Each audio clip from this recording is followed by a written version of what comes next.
जय राधा माधवा कुंज बिहारी।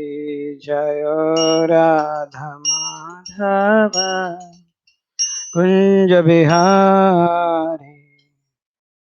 गोपी जन वल्लभा गिरिवरधारी। गोपी जन वल्लभा गिरिवरधारी। यशोदानंदन व्रज रंजन यमुना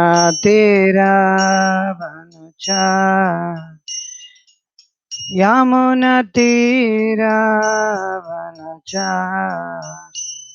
जय राधा माधवा कुंज बिहारी। हरे कृष्णा कृष्ण कृष्ण हरे हरे, हरे राम राम राम हरे हरे। जय विष्णुपाद परमहंस परिव्राजकाचार्य अष्टोत्तर श्रीमद् चरणानंद भक्ति वेदांत स्वामी प्रभुपाद की जय। जय विष्णुपाद परमहंस परिव्राजकाचार्य अष्टोत्तर सदस्य श्रीमद् भक्ति सिद्धांत सरस्वती गोस्वामी महाराज प्रभुपाद की जय। अनंत कोटि वैष्णव वृंद की जय। नवाचार्य श्री हरदास ठाकुर की जय। प्रेम से गौ श्री कृष्ण चैतन्य प्रभु नित्यानंद श्री अद्वैत गदाधर श्रीवासादि गौर भक्त वृंद की जय। श्री श्री राधा कृष्ण गोप गोपीनाथ श्याम कुंड राधा कुंड गिरी गोवर्धन की जय। वृंदावन मथुरा धाम की जय। मायापुर नवदीप धाम की जय। गंगा माई की जय। जमुना माई की जय। नर्मदा माई की जय। भक्ति देवी की जय। श्रीमती तुलसी महारानी की जय। समवेत गौर भक्त वृंद की जय। निताय गौर प्रेमानंदे हरि हरि बोल।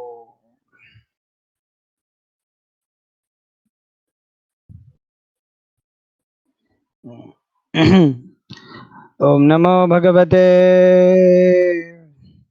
वासुदेवाय। ओम नमो भगवते वासुदेवाय। ओम नमो भगवते वासुदेवाय। ओम अज्ञानतिमिरान्धस्य ज्ञानाञ्जनशलाकया चक्षुरुन्मिलितं येन तस्मै श्रीगुरवे नमः। श्रीचैतन्यमनोभीष्टं स्थापितं येन भूतले स्वयं रूपकदा मह्यं ददाति स्वपदान्तिकं। वन्देऽहं श्रीगुरुं श्रीयुतपदकमलं श्रीगुरुन् वैष्णवांश्च श्रीरूपं साग्रजातं सगणरघुनाथान्वितं तं सजीवं साद्वैतं सावधूतं परिजनसहितं कृष्णचैतन्यदेवं श्रीराधा कृष्णपादां सकलिता श्रीविशाखान्वितांश्च नमो विष्णुपादाय कृष्णप्रेष्ठाय भूतले श्रीमते भक्ति विकास स्वामी नामिने। नमो विष्णुपादाय कृष्णप्रेष्ठाय भूतले श्रीमते भक्ति वेदांत स्वामिनिति नामिने। नमस्ते सारस्वती देवे गौरवाणी प्रचारिणे निर्विशेष शून्यवादी पाश्चात्य देशतारिणे। जय श्री कृष्ण चैतन्य प्रभु नित्यानंद श्री अद्वैत गदाधर श्रीवासदि गौर भक्त वृंद। हरे कृष्णा कृष्ण कृष्ण हरे हरे, हरे राम राम राम हरे हरे। मुखं करोति वाचालं मंगलं गायते गिरिं मत्कृपातमं वन्दे श्रीगुरुदेव तारिणं परमानन्दमाधवं श्रीचैतन्येश्वर। ओम नमो भगवते नरसिंहाय। नमस्तेजस्तेजसे आविर्भव वज्रनख वज्रदंष्ट्रकर्माशयम् रन्ध्राय रन्ध्राय तमो कृश कृश ओम स्वाहा। अभयम अभयमात्मनि भूयिष्ठ ओम श्रौं। यदि दास्यसि मे कामान् वरांस्त्वं वरदर्शभ कामानां हृदय संरोहम् अवतस्तु विरणे वरम्। एवं जनं निपतितं प्रभवाहि कूपे कामापि काममनुय प्रपदं प्रसन्नात् कृत्वात्मसा सुरर्चिना भगवन् गृहीत सोऽहं कथं रुभिसुचे तव भृत्य सेवा। So we are going to sorry, Hare Krishna devotees. So we have given a gap of one day because of Nashinga Chaturdasi. We hope that everybody has celebrated Nashinga Chaturdasi with great pomp and show. That means for the pleasure of Shri Shri Nasingdev and heard Kirtans, Bhajans, and glories of Prahlad Maharaj and glories of Shri Singh Dev. So, starting today from page number 37. Before just beginning the session, I just want to confirm from devotees that whether they are able to hear me or not.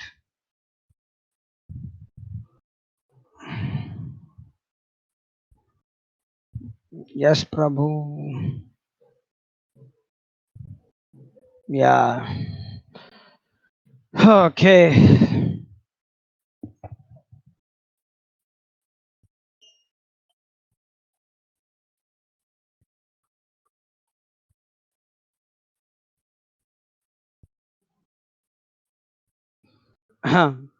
So we're going to start from page number 37, training topic.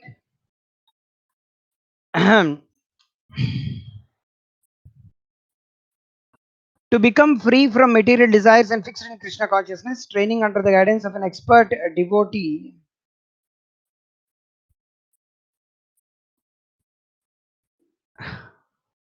Yeah, in house also pomp is there.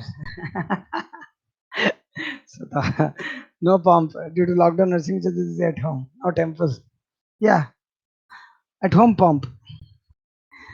To become free from material desires and fixed in Krishna consciousness, training under the guidance of an expert devotee is absolutely required.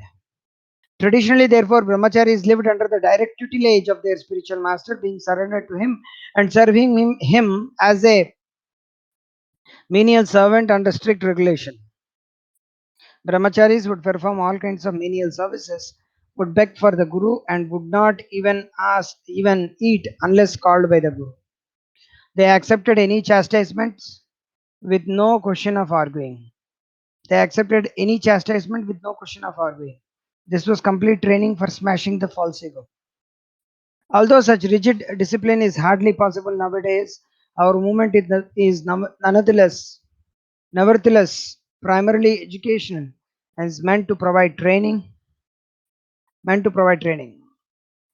Krishna conscious training is so powerful that it quickly raises even the most fallen to the position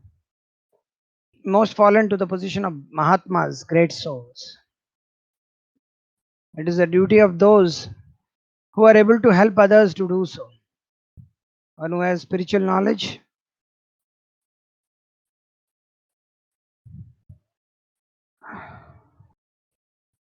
it is the duty of those who are able to help others to do so. One who has spiritual knowledge, but out of miserliness fails to impart it to others, it never blessed with realization of it, and gradually he loses that knowledge altogether. Therefore, for our own good as well as for the good of others, we have to preach, teach, and train. Devotees are joining this wonderful Krishna consciousness movement, eagerly hoping of attaining Krishna's lotus feet. If senior devotees don't help them get fixed on the path, who will? However, training new men is no easy. It requires a great deal of tolerance, dedication, and humility. But whether or not a temple has a formal bhakta program, that atmosphere of training and instruction must be there. Just 1 second.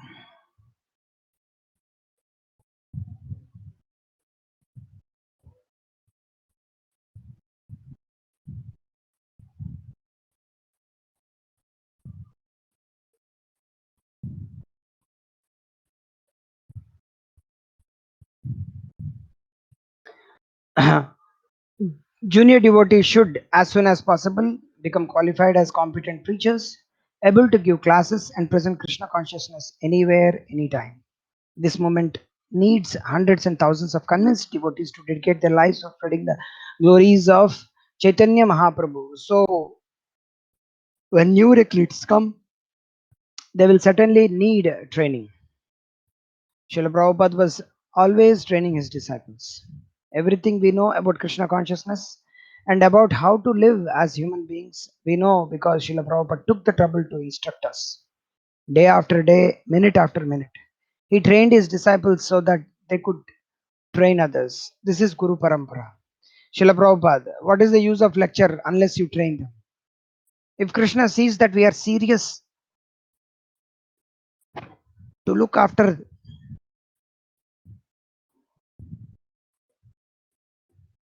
if Krishna sees that we are serious to look after the devotees that we have, he will send us many more new recruits to expand his movement more and more.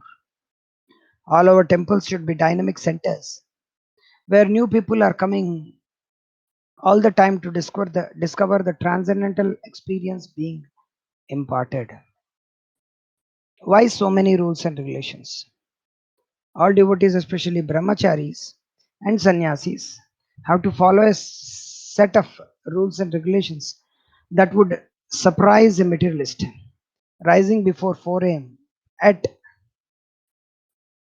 attending services, bowing down before the deities, so on throughout the day. It's brainwashing. The anti-cultists scream for weak-minded morons only. It's a fact our minds are weak before Maya, and following the rules and regulations of Krishna consciousness protects us from her onslaught. The Bhagavad Gita 2.64 describes that by following the regulative principles of freedom, one can control his senses and obtain the complete mercy of the Lord. Beginners in Krishna consciousness may have apprehensions about so many restrictions. Such neophytes need not be forced to follow all the subsidiary rules, but may be requested to simply chant, dance, take prasad, and hear about Krishna. Rupa Goswami advised that if somehow or other non-devotees can be brought to Krishna consciousness, then all the rules and regulations can be introduced later. To be successful in Krishna consciousness, we must accept devotional syllabus given by previous acharyas. Srila Prabhupada. No one can be situated in an exalted position without having undertaken a regulative life of rules and regulations. When an aspiring devotee comes to realize this, he will happily take up the practice of Krishna consciousness strictly. Forcing austerity on new and unwilling candidates is not a good policy. But those who have submitted themselves for initiation must be serious, otherwise their initiation is meaningless. Srila Prabhupada. Krishna consciousness is not difficult, but determination is difficult. That determination comes by tapasya, and therefore we have rules and regulations. If you follow the rules and regulations, then you will be determined. Otherwise, you will be a victim of Maya. The rules and regulations are there just to keep you fixed in your determination. But if you don't follow, then you fall down. Submission and the guru disciple relationship. A student should practice completely controlling his senses.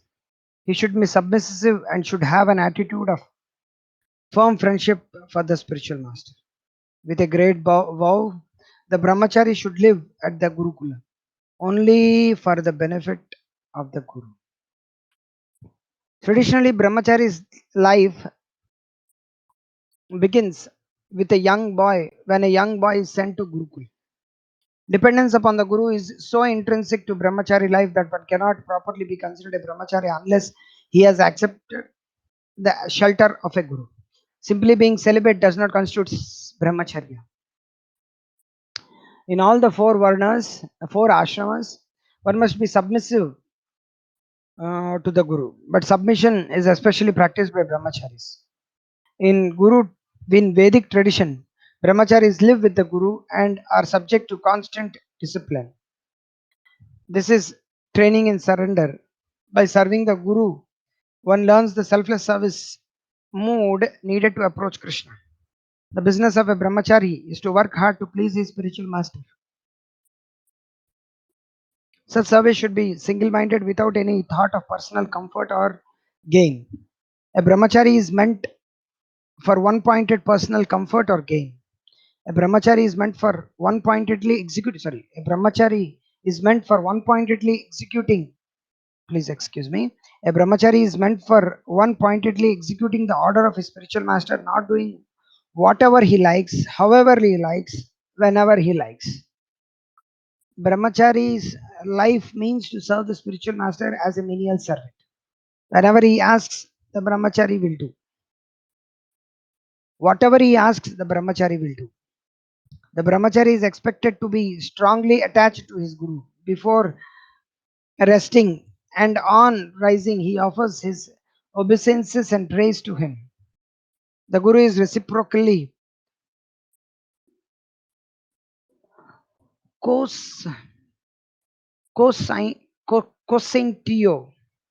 concentrious in the discharge of his duties. Although not personally inclined, the guru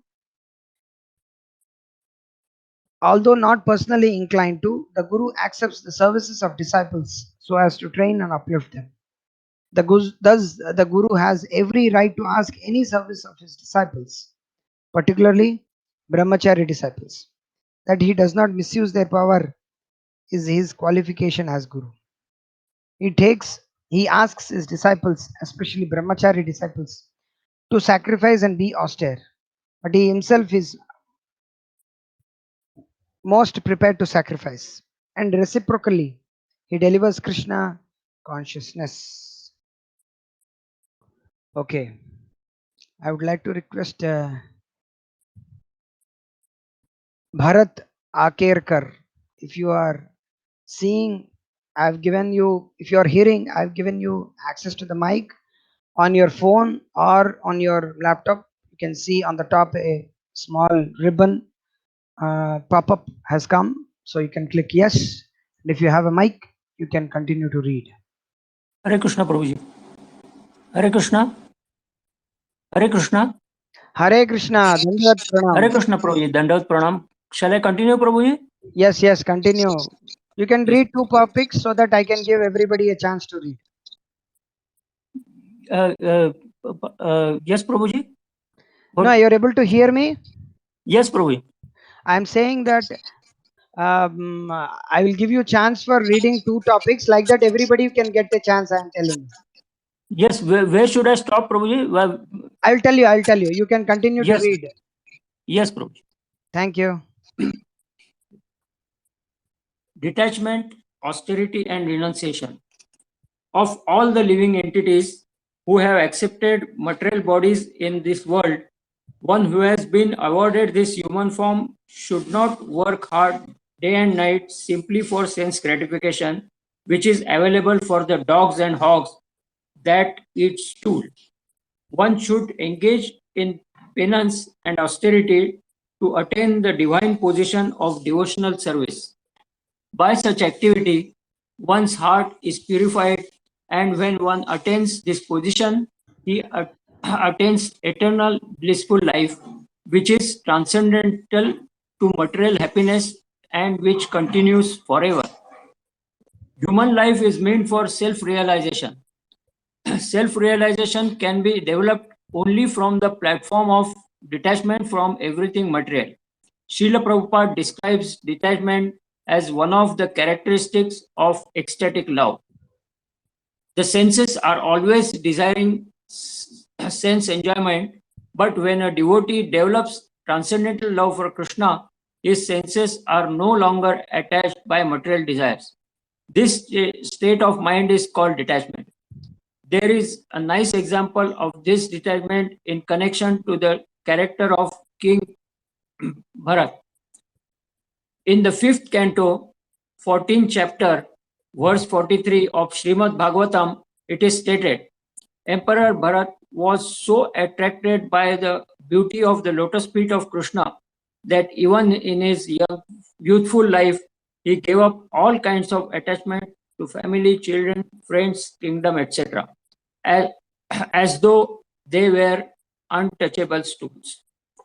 Emperor Bharat provides a typical example of detachment. He had everything enjoyable in the world, but he left it.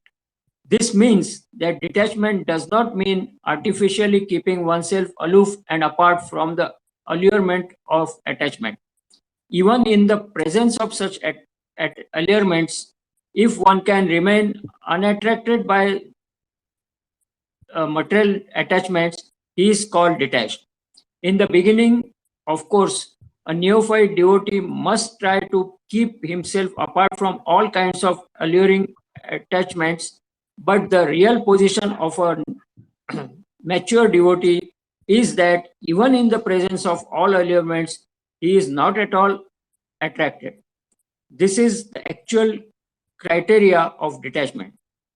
To develop detachment, tapasya, austerity, and knowledge are necessary. Tapasya, denial of material activities, is the first principle of spiritual life. If we purify our existence by tapasya, we can also do wonderful things by the grace of the Lord.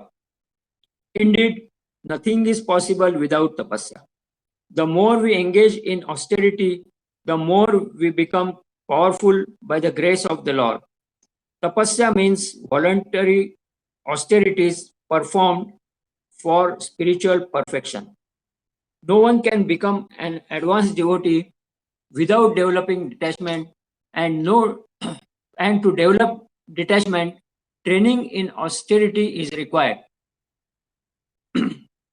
Voluntarily, we have to accept things which may not be very comfortable for the body but are conducive for self-realization. The Smriti Shastra defines tapasya as complete control of the mind and senses for their complete concentration on the kind of activity, on one kind of activity. In civilized human life, 3 ashramas are meant purely for tapasya. Only in the Grihastha ashram is a, only in the Grihastha ashram is a little sense enjoyment allowed. However, in Kali Yuga, people cannot perform severe austerities as were practiced in bygone ages. Therefore, Lord Chaitanya has mercifully introduced his Sankirtan movement, which is transcendently pleasing from the very beginning. Indeed, in Kali Yuga, if one overly stresses austerity without taking to Sankirtan, his heart simply becomes hard and dry, like that of a Mayavadi. On the other hand, sense gratification must be given up. If one tries to enjoy transcendental bliss without a service mood, without discipline, and without giving up sense gratification, he becomes a Prakrita Sahajiya, an imposter. Detachment is automatically acquired by performing devotional service. So, why are discipline and austerity necessary? The reason is that in the neophyte stage, we are not fixed. Sometimes we feel like performing our devotional duties and sometimes we don't. But sadhana bhakti means that we must follow. For instance, we may not feel like rising for Mangalarti, but the stricture is there. We must get up. In this way, the irrational mind is conquered. By submitting to the disciplinary process, we are forced to do what is good for us, even if we don't feel like doing it. Advanced devotees are spontaneously fixed up in pure devotional service and don't need to accept austerity or discipline, although they usually do so anyway. But the vast majority of us are far below that level and should not foolishly think that we are free from Maya's attack. As soon as we think that we are safe, Maya will smash us. So better to be as strict as possible in performing devotional service. After all, austerity cannot be avoided. The karmis also have to undertake so many difficulties to maintain their standard of sense gratification. And the little austerity we do, and the little austerity we do accept is insignificant compared to that of transcendentalists in previous ages, or even compared to many sadhus in India today. So, if we find the austerities in devotional service difficult, we need not become disturbed. After all, the very meaning of austerity is difficult. Srila Prabhupada. There is undoubtedly trouble in executing penance, but the trouble accepted in executing Bhakti Yoga is transcendental happiness from the very beginning, whereas the trouble of penance in other process of self-realization, Jnana Yoga, Dhyana Yoga, etc., without any Vaikuntha realization, ends in trouble only and nothing more. Basic austerities for brahmacharis are following all the rules and regulations of devotional life, rising early, taking only Krishna Prasad, etc. Dedicating all our time and energy to work hard in Krishna's service. Living simply, accepting whatever living conditions are available without making elaborate arrangements for our comfort. Living without sex and family life, and submitting to the order of the Guru in all respects. Our whole life is austere, hard work, long hours, no pay, no privacy, no prestige, no sense gratification, and no holidays. Pure bliss. On top of this, we should try to minimize eating and sleeping. However, it is not our process to mortify the body as the yogis do. Artificial penances and austerities will not help. Sometimes devotees become enthusiastic to follow rigid observances for radically reducing eating and sleeping, but Srila Prabhupada was more interested that his disciples accept the austerities involved in preaching than those of full Ekadashi fasting, rigid Chaturmasya observance, or concocted austerities. Sometimes devotees embark on a program of drastic reduction of eating and sleeping, but such endeavors usually end in a massive meal and a long sleep. Better to be regulated, steady, sensible, and patient. Attainment of perfection in Krishna consciousness requires a sustained haul, or not a passionate fling. Austerities that do not help us to develop an attraction for Krishna are simply a waste of time, no matter how painstakingly performed. Shrama eva hi kevalam. Although the observance of certain austerities are required for those desiring success in devotional life, our movement is not puritanical. We stress the positive bliss of Krishna consciousness more than the apparently negative aspect of having to undertake many difficulties. We are trying to give up as much happiness to our student as possible. Otherwise, unless one is happy, it is a little difficult, unless one is very advanced in Krishna consciousness.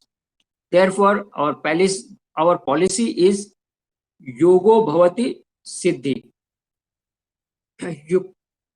Yuktahara viharasya yogo bhavati siddhi. We are yogis, but we are not that kind of yogi unnecessarily giving trouble to the body. No. Yuktahara. You require to eat and you eat. Don't starve. Don't unnecessarily fast, but don't eat voraciously. That is bad. That is not yukta.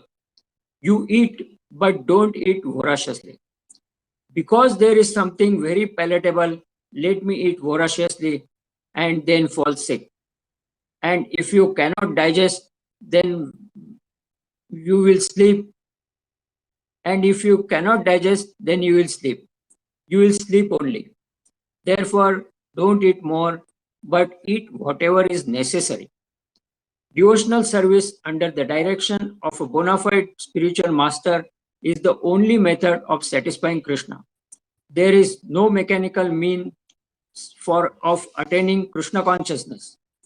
Although great advanced devotees like the six Goswamis almost completely gave up eating and sleeping, we should not attempt to imitate them.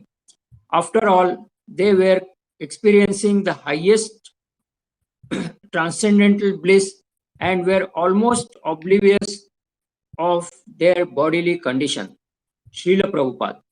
If we immediately try to become like Raghunath Das Goswami by imitating him, we are sure to fail, and whatever progress we have made will be defeated. Okay, Prabhuji. Thank you, Prabhuji. Yeah, this topic is nice. Thank you. Nicely you read. Thank you, Prabhuji. Hare Krishna. Hare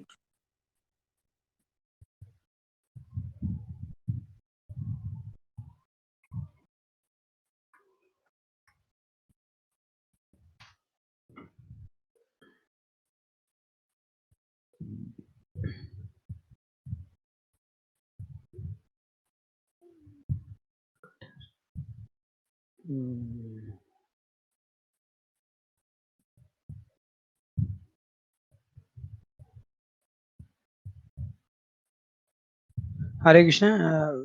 Vivek, I have given you access to the mic and camera. Okay.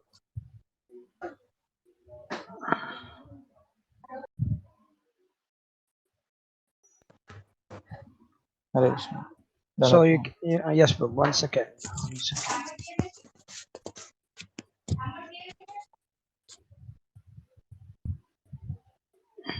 Yeah, these two topics you can read. The first one is discipline, and second one is determination.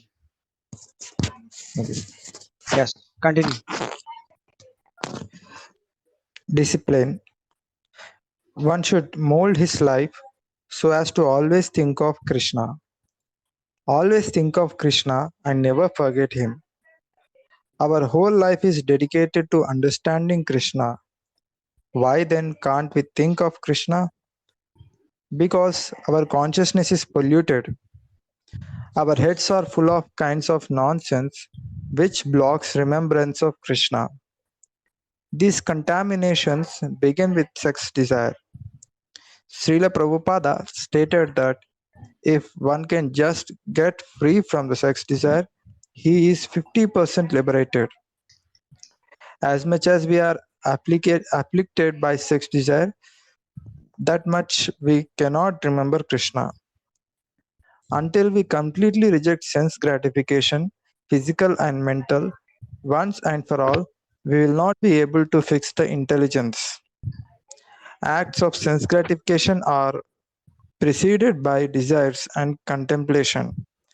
Since these are functions of the mind, a brahmachari is trained to control the mind by the intelligence. One whose intelligence remains controlled by his mind is no better than an animal or a child. Nothing auspicious is possible for him.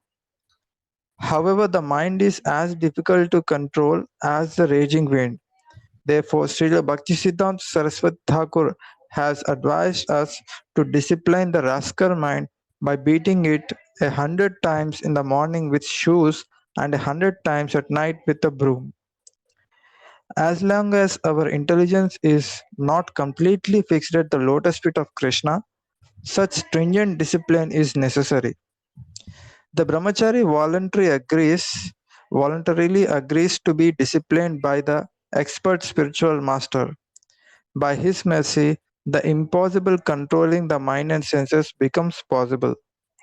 Determination. Without being fully determined, no one can hope to get free from sexual bondage. Maya is so strong that unless one is determined not to fall victim, even the Supreme Personality of Godhead cannot give protection. Especially for one who has not been trained from childhood to follow the 8 aspects of celibacy may seem almost impossible. But it is possible as stated by the greatest brahmachari, Narad Muni, in the Srimad Bhagavatam, 7th canto, 15th chapter, 22nd sloka. By making plans with determination, one should give up lusty desires for sense gratification. In the purport, Srila Prabhupada writes, Srila Vishwanath Chakravarti has suggested how one can conquer lusty desires for sense gratification. One cannot give up thinking of women, for thinking in this way is natural. Even while walking on the streets, one will see so many women. However, if one is determined not to live with a woman, even while seeing a woman, he will not become lusty. If one is determined not to have sex, he can automatically conquer lusty desires.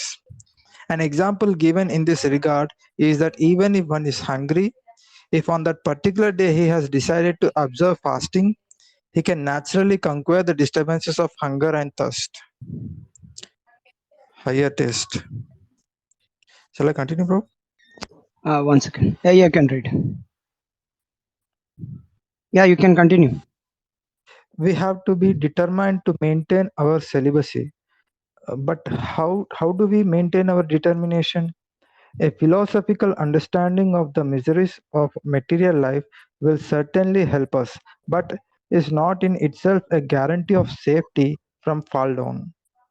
We have seen even philosophically competent devotees slip away, especially in Kali Yuga. Unless one develops a sense of bhakti, satisfaction within celibacy is almost impossible. As parts and parcels of Krishna, the supreme enjoyer, we have the pleasure-seeking propensity, anandamayo bhyasat. Unless we get some real taste from our devotional service, we will be attracted to material enjoyment. Often, newly surrendered devotees get a rush of Krishna conscious bliss. Krishna gives them a strong dose of nectar to make their commitment solid. But after some time, the bliss doesn't come automatically. You have to work for it. Even advanced devotees must constantly reapply themselves to the surrendering process. Then Krishna will bless them, and they will never think of going away. However, if we perform devotional service with our own pleasure in mind, we will never be able to achieve it. As parts and parcels of Krishna, we can only be satisfied by satisfying Him, as much as the limbs of the body become satisfied by satisfying the stomach. We simply have to hear and chant the names of Krishna and surrender to Him, willingly undertaking all difficulties in His service. Then, when He is satisfied with us, He will make us happy. Krishna consciousness is a happy moment. Enthusiastic devotees take bliss at every moment, and for exalted devotees who are actually experiencing the unlimited transcendental happiness of advanced Krishna consciousness, the so-called pleasure of mundane sex enjoyment seems no more significant than straw in the street. Most of us are unfortunately not so elevated, but at least we have all at some time tasted some drops of bliss and had a tiny insight into what it would be like if we were actually Krishna consciousness.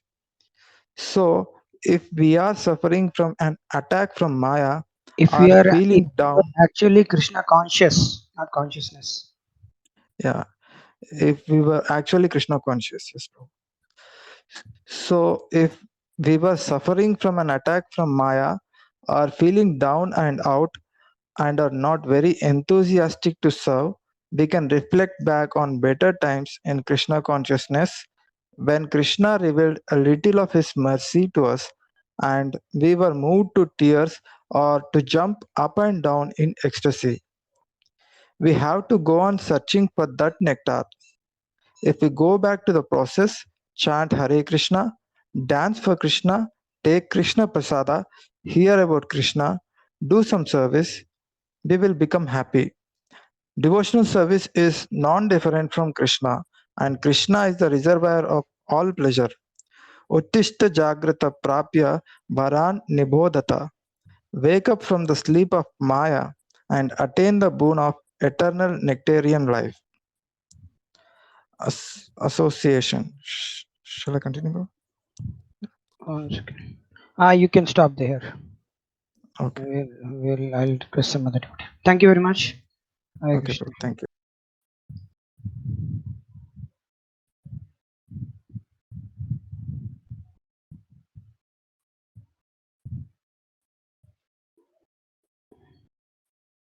Yeah. Uh, Shubhankar ji, I've given you the access. You can read. Continue to read from association. Topic association. Association. Good association is essential to help maintain the determination necessary for making strong progress in spiritual life. On the other hand, bad association can easily and quickly destroy whatever spiritual development we have made. Throughout his book, Srila Prabhupada again and again stresses the need for proper association. A few quotes. Without the association of persons who are Krishna conscious and engaged in devotional service, one cannot make advancement. Simply by theoretical knowledge or study, one cannot make any appreciable advancement. One must give up the association of materialistic persons and seek the association of devotees, because without the association of devotees, one cannot understand the activities of the Lord. Association with the devotees means association with the Lord. The devotee who takes this association develops the consciousness of rendering service to the Lord, and then, being situated in the transcendental position of devotional service, he gradually becomes perfect. One should not associate with a coarse fool who is bereft of all knowledge of self-realization and who is no more than a dancing dog in the hands of a woman. The restriction of association with such foolish persons is especially meant for those who are in the line of advancement in Krishna consciousness. If one associates with a Shudra, a foolish person who is like a dancing dog in the hands of a woman, then he cannot make any progress. Lord Chaitanya has advised that any person who is engaged in Krishna consciousness and who desires to pass beyond material nescience must not associate himself with women or with persons interested in material enjoyment. For a person seeking advancement in Krishna consciousness, such association is more dangerous than suicide. Realization of the Lord is possible only in the association of devotees. Dhruva Maharaj said, O unlimited Lord, kindly bless me so that I may associate with great devotees who engage in your transcendental service constantly as the waves of the river constantly flow. The significant point in Dhruva Maharaj's statement is that he wanted the association of pure devotees. Transcendental devotional service cannot be complete and cannot be relishable without the association of devotees. We have therefore established the International Society for Krishna Consciousness. Anyone who is trying to be aloof from this Krishna Consciousness Society and yet engage in Krishna consciousness is living in a great hallucination, for this is not possible. From this statement by Dhruva Maharaj, it is clear that unless one is associated with devotees, his devotional service does not mature. It does not become distinct from material activities. Only in the association of pure devotees can the words of Lord Krishna be fully potent and relishable to the heart and ear. Devotional service in the association of devotees is the cause of the development of further devotional service. It is possible to mature in devotional service only in the association of devotees. A single twig can easily be broken, but many twigs bundled together become impossible to break. We want to become Krishna conscious, but in our heart there are still many mundane desires. We all need help to make advancement. By associating with enthusiastic devotees, we can help each other nourish our desires for Krishna consciousness. Strong association creates a strong atmosphere. Therefore, even in associating with devotees, strict brahmacharis must be selective. Those who want to remain strong brahmacharis must associate with those who are very serious about spiritual life, whose association encourages and inspires remaining purely on the spiritual platform. The best association for brahmacharis is with sannyasis or senior brahmacharis, with those who are convinced Oh, of the Krishna, necessity बहुत. to living separately from women. If a grihastha or even a so-called brahmachari is loose, loose means not committed to Krishna consciousness, not following strict sadhana, not following the regulative principles, or often talking prajalpa or mixing freely with women. His association should be avoided by serious brahmacharis. Serious brahmacharis should also be careful of associating with devotees whose philosophical understanding of Krishna consciousness is different from that taught by Srila Prabhupada, or who have a tendency to be political. It is best for brahmacharis to remain simple, pure, and aloof from politics and chronic complainers. Remaining respectful and polite, they should rather seek the association of well-situated devotees, whatever ashrama they may be in. Everyone is looking for a rasa, juice, in their relationships. A real brahmachari does not identify himself materially as a man, but as an eternal servant of Lord Krishna. A man needs a woman, but a servant of the Lord needs the Lord. Therefore, a committed brahmachari stays in the association of devotees and experiences taste in spiritual relationships. He does not try to enjoy material relationships. By serving together, encouraging and checking each other, and providing help in times of spiritual crisis, devotees build solid friendships based on Krishna consciousness, unlike Shubhankar ji, your voice is becoming lesser and lesser and lesser. You have to increase your voice. You're doing some, what I can say, fasting or what? no Prabhu. Please, I request you to please read it with full vigor and enthusiasm so that all devotees will wake up to hear your voice very strongly. Otherwise, I'm getting sleep here. Yes, Please, I'm sorry to disturb you like that, but you have to read little bit loudly. My eye should break, my ear should break here. I have to put my headphones very tightly to my this one to my ears. Please read strongly. Yes, Prabhu, please. Read. unlike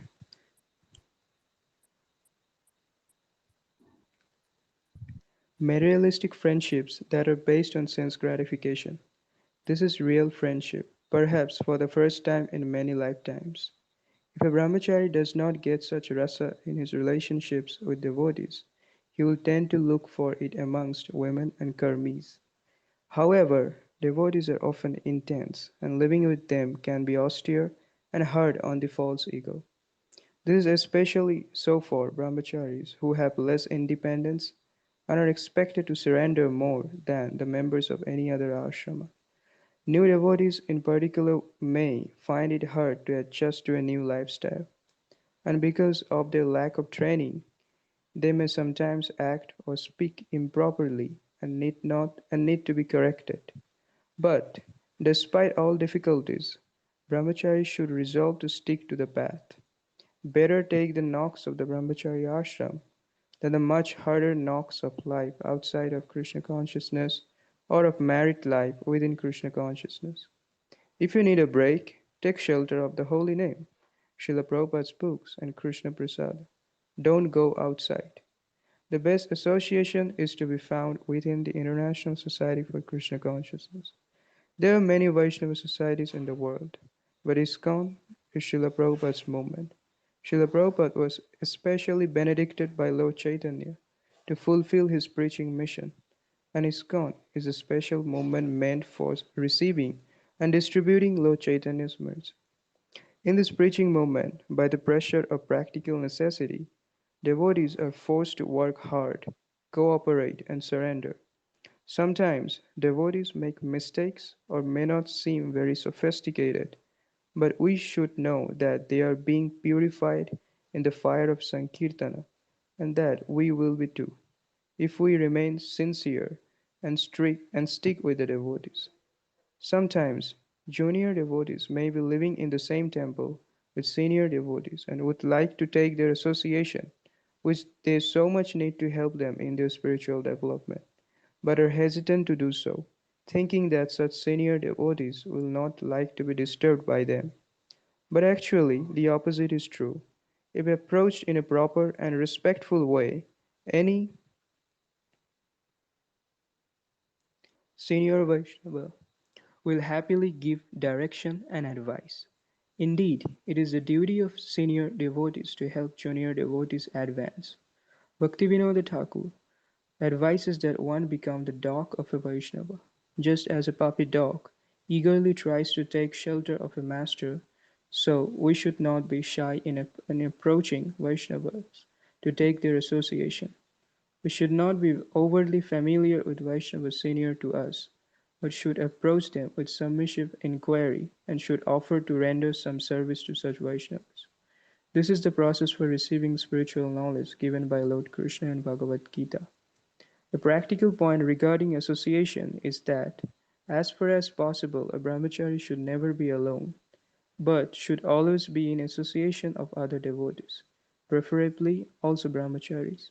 In the Madhva Sampradaya, brahmacharis going outside the ashrama are supposed to do so in groups of at least four to give each other association and protection. It is especially dangerous and improper for brahmacharis to go anywhere alone without taking permission from, or if they be most senior brahmacharis, without at least informing their authorities. For a brahmachari to go anywhere alone in karmi dress is particularly jeopardous and should not be encouraged or allowed except in extraordinary circumstances. Okay, Prabhuji. Thank you very much. Thank you, Prabhuji. Hare Krishna. Uh, Aditya Putta. Aditya ji, are you there? Or Shivakumar Rajendran list. Aditya ji, are you there? So many devotees are there to read. I don't know whom to give, whom not to give. Yes, Prabhuji. Hare Krishna. Am I audible, Prabhu? A little bit louder, Prabhu. Prabhu, yes, Prabhuji. Shall I start reading, Prabhu? Yeah. Continue. One second. These two topics can be, simplicity can be read maybe. Yes, Prabhuji. Can read. Yes, Prabhu. Simplicity. Our life is simple. We do not want luxury. Simplicity, mental and external, is the hallmark of a brahmachari. He does not accumulate possessions, but keeps only what he needs. He certainly does not have a personal bank account. Whatever he has, he considers to be his guru's property, not his own. Srila Bhakti Siddhanta Saraswati Thakura said that Saralata, simplicity, is the first qualification of a Vaishnava. If a brahmachari feels attracted to accumulating possessions and opulent life, it is not a good sign for his spiritual advancement. Nevertheless, if he wants such things, he can marry, earn money, and buy whatever his wife allows him to. But as long as he is in the brahmachari ashrama, he should live and dress simply.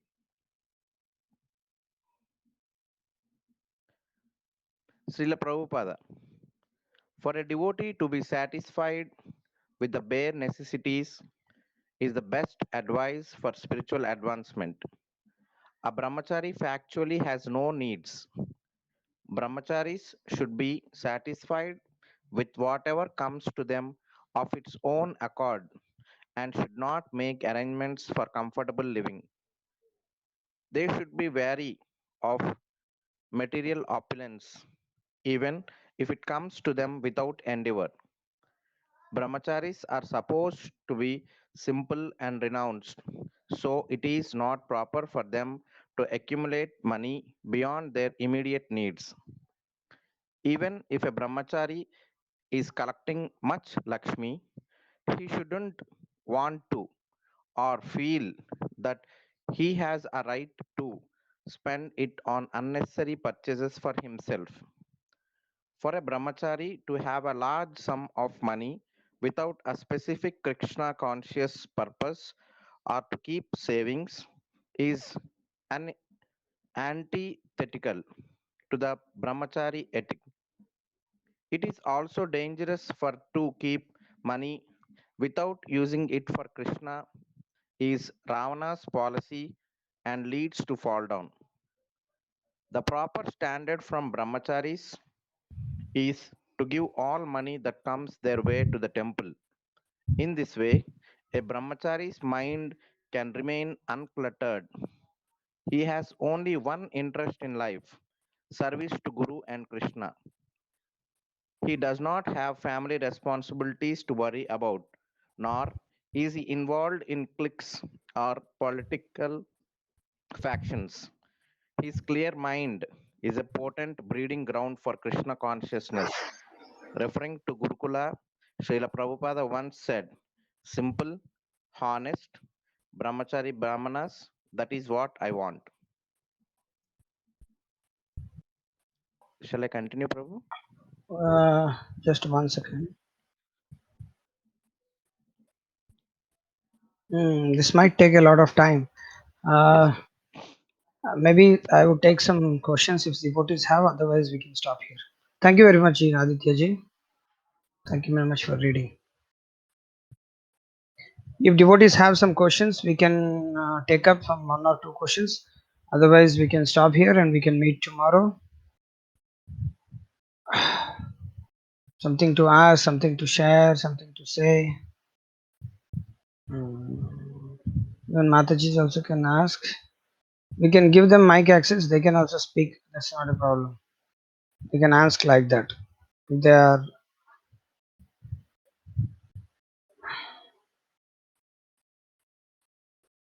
good question. How do we beat our mind with shoes and broom?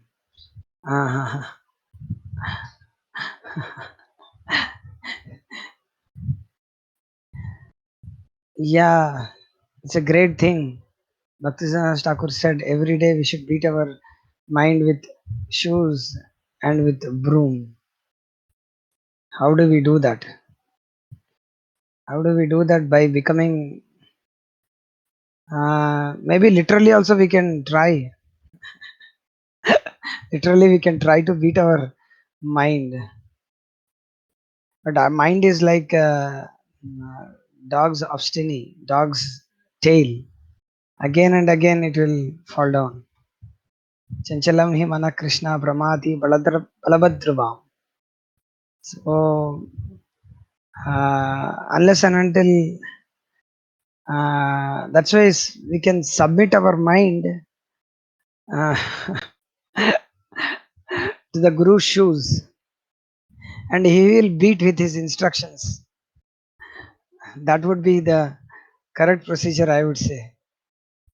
We cannot, if we are unable to literally beat our mind with shoes and broom, maybe Guru will do that. Yeah, chanting is there, but still our mind will not accept.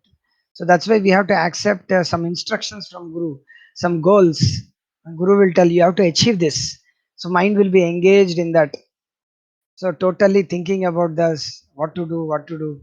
Like for example, Maharaj has recently released a book, or he was appreciating a book called Gargamani. Money. Where is money? Gargamuni Prabhu was thinking always about money. Oh, where to get money? How to get money? Money. Thinking always about money. So, but his mind was always engaged in money. But that money is for Krishna. So, Prabhupada gave him the name Gargamani. So, like that, literally, we may not be able to beat the mind by ourselves, by our own efforts. Maybe we can put our mind on the shoes of Guru Mukha Padma Vakya Chitte Te Koya Aikya Aruna Koriyo Muni Asha. So these two things are very, very important for a devotee's life. This one, the Guru Mukha Padma Vakya. So whatever comes from the Guru's mouth should become one with the heart. That means one with the mind, one with the intelligence, everything, then we can beat the material mind and mind can be engaged. Otherwise, idols man mind is devil's workshop. Shoes means it is full of foul smell. Such a kind of foul smell. See, these two things, why mind, Bhaktivinoda Thakur compared, because mind contains lot of impurities. So shoes are the low class things. If you touch the shoes, you have to wash your hands. And if you don't, sometimes people wear the same shoes, same socks 2 3 days. Aha, what a smell, shoes. And broom, always dusty, always dust, full of dust. Broom means. So mind is filled with all filthy things and full of dust. Cheto darpana marjana. So like that, everything is filled with dust, lust, dust, rusty and lusty. So our minds are rusty and lusty and full of foul smell. So better we surrender our mind, our intelligence, and our ego to the lotus feet of spiritual master, bona fide spiritual master. So through his instructions, if we follow these instructions, or if we follow the goal which he has given us, so you have to do this by this time. So that's why those are any devotee who under whom we are there. If we do like that, then I think there is some hope. Slowly, our mind can be engaged. Oh, we have to do it.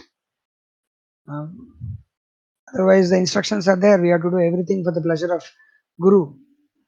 Everything for the pleasure of Krishna Arthe Akila Cheshta. Akila Cheshta. Guru Arthe Akila Cheshta. That also is there. Of course. What is that shloka? Brahmachari Gurukule Vasandanta Guror Hitam. Guru Suhrud Sauridam. Dasavan Acharan Nicho. These are the words used for a brahmachari. Brahmachari Gurukule Vasandanta Guror Hitam.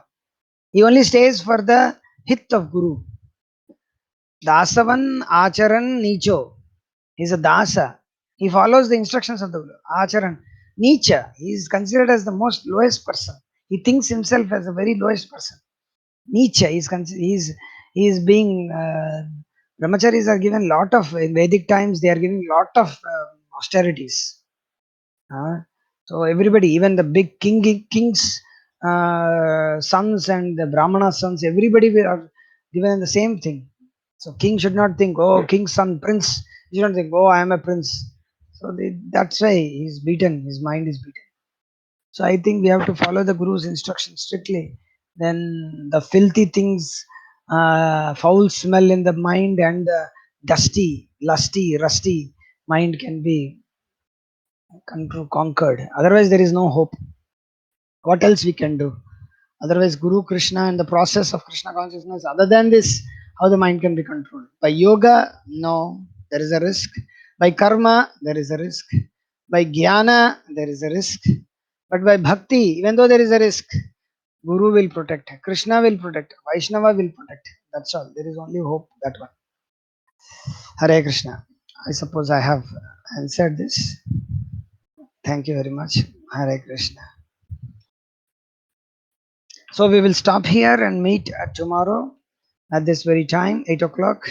Thank you very much. We'll start with sadhana.